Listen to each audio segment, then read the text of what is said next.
In this video, you will learn how to move your data to the correct field using the Spatial Sort Loads into Fields tool.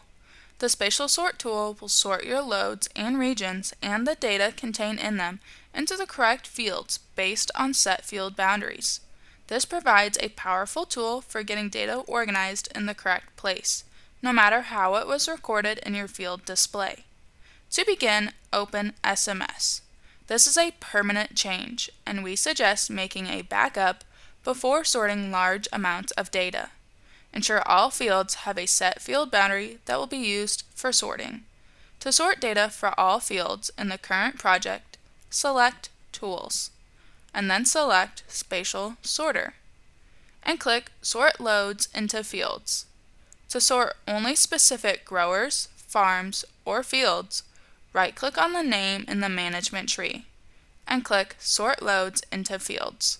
The software will now start sorting your yield information based on its geographic location and set field boundaries. Once complete, the dialog will indicate how many loads were moved. If any load that was sorted contained data with no GPS, those loads will not be sorted and will have to be manually moved. You have now learned how to move your data to the correct field using the Spatial Sort Loads into Fields tool. For more short tutorials from AgLeader, please subscribe to our YouTube channel.